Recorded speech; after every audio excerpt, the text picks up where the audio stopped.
आजकल जैसे हम देख ही रहे हैं कि ड्राइनेस आंखों में काफी ज्यादा कॉमन हो गई है, बट हर प्रकार की ड्राई आई का ट्रीटमेंट एक जैसा नहीं होता। सबसे पहले ड्राइनेस के रूट कॉज को जानना बहुत जरूरी है कि आंख में सूखापन का कारण क्या है। तो यहाँ पर मैं एक विशेष प्रकार की ड्राई आई के बारे में आज बात करने वाली हूँ, जो कि बॉडी में होने वाली बीमारियों की वजह से भी आंख में उसके सिम्टम्स होते हैं।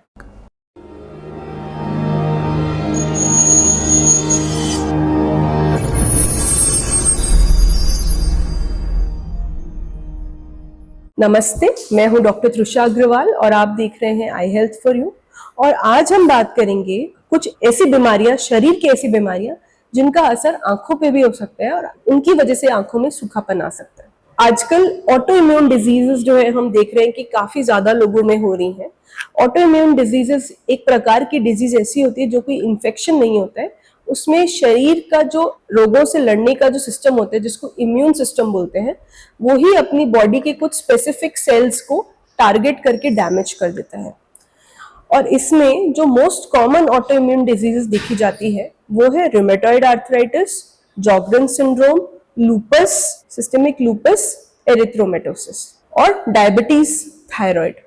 तो ये जो सारी बीमारियां होती हैं, इनमें जो शरीर है वो अपने ही सेल्स को डैमेज करने लग जाता है और इनको हम ऑटो इम्यून डिजीज बोलते हैं।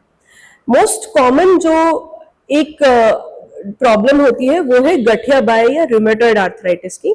इसमें क्या होता है कि शरीर जो है वो जहां जहां सेक्रीशंस बन रहे होते हैं, इम्यून सिस्टम वहां पे उनको डैमेज करता है। तो जैसे आंख में आंसू बनने वाले ग्लैंड्स को वो डैमेज करता है, मुंह में बनने वाले थूक को वो डैमेज करता है ना। जॉइंट्स में अपने को प्रॉब्लम होने लग जाती है। ये बीमारी में ज्यादातर शरीर के जो छोटे जॉइंट्स होते हैं, जैसे कि हाथ या पैर।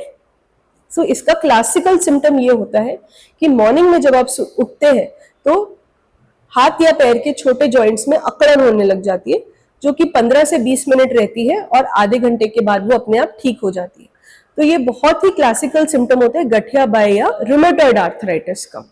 कई बार कुछ मरीजों में मुंह भी सूखता है और मुंह इतना सूखता है कि उनको खाना निगलने के लिए भी पानी पीना पड़ता है। बार बार दांत में भी कीड़े रहते हैं या उनको डेंटल ट्रीटमेंट लेना पड़ता है।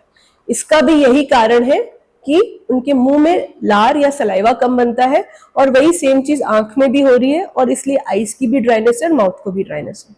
इसको हम जॉर्गन सिंड्रोम कहते हैं।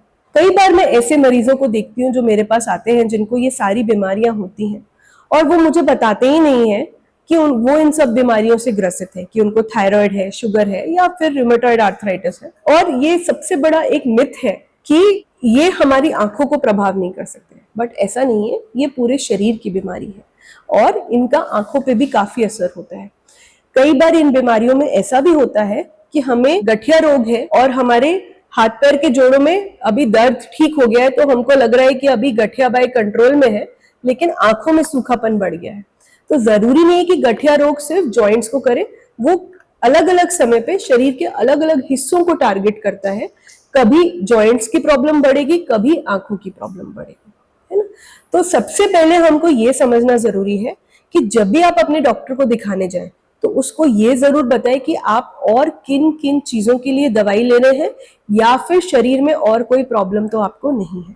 दूसरी चीज जो अपने को समझना जरूरी है कि इसको आंखों को इनका एक अलग अलग पार्ट नहीं समझे और ये नहीं समझे कि हम सिर्फ आंख का इलाज करेंगे और उससे आंखें अच्छी हो जाएंगी। तो यदि हमको गठिया रोग को ठीक करना है, गठिया रोग की वजह से या थायराइड की वजह से या शुगर की वजह से आंख के सूखेपन को हमको ठीक करना है, तो सबसे पहले हमें इन बीमारियों का सही ट्रीटमेंट लेना बहुत ज्यादा आवश्यक है। इन बीमारियों का सही ट्रीटमेंट के लिए एक स्पेशलिस्ट डॉक्टर होता है जिनको हम रूमेटोलॉजिस्ट बोलते हैं, जो इन डिजीजेस में स्पेशलाइजेशन कर चुके हैं और वो इन्हीं रोगों का इलाज करते हैं। इनके लिए आजकल बहुत एडवांस्ड मेडिसिन आने लग गई हैं, जिनको हम एंटी रूमेटिक ड्रग्स बोलते हैं या इम्यूनोमॉड्यूलेटर्स बोलते हैं, बायोलॉजिकल्स भी बोलते हैं, और बहुत सीवियर बीमारी को भी हम ठीक कर सकते हैं इन मेडिसिन की हेल्प से। तो जब भी हम इन डिजीजेस के मरीजों को देखते हैं तो इन डिजीजेस को मैनेज करने के लिए आंख के डॉक्टर ऑफ्थेल्मोलॉजिस्ट और रिमेटोलॉजिस्ट की पार्टनरशिप चाहिए। उन दोनों की पार्टनरशिप से ही हम इन पेशेंट्स का इलाज कर सकते हैं। वो डॉक्टर्स की आपस में बात होनी चाहिए, वो पेशेंट की कंडीशन को डिस्कस करे और डिसाइड करे, और तभी पेशेंट का मैनेजमेंट जो है वो सही हो सकता है। तो फर्स्ट थिंग इज कि पहले हमको इन बीमारियों को कंट्रोल करना है, साथ ही साथ हमको आंख में भी ड्रॉप्स शुरू करने हैं जिससे आंख में सूखेपन जो है वो धीरे धीरे कम हो। बट अगर सूखापन ज्यादा हो रहा है तो उसके लिए और भी कई सारे इलाज है, जैसे कि पंक्टल प्लग्स आप यूज कर सकते हैं, या फिर स्पेशलाइज लेंसेज पहन सकते हैं जिससे कि आंख में आपको हमेशा नमी बने रहे और सूखापन कम हो। बट मोस्ट इंपॉर्टेंट है कि पहले आप बीमारी को कंट्रोल करें और साथ ही आंखों का भी ट्रीटमेंट साथ में लेते रहे।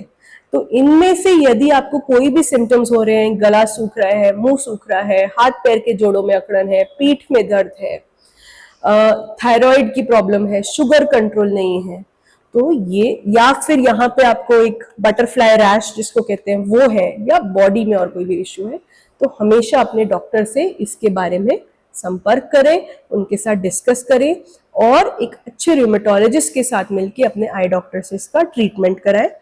अगर ये ट्रीटमेंट से आपके प्रॉब्लम्स कंट्रोल रहेंगे तो आपकी क्वालिटी ऑफ लाइफ बहुत अच्छी हो जाएगी, आप एक बहुत अच्छा जीवन बिल्कुल नॉर्मल व्यक्ति की तरह जी सकेंगे। Thank you.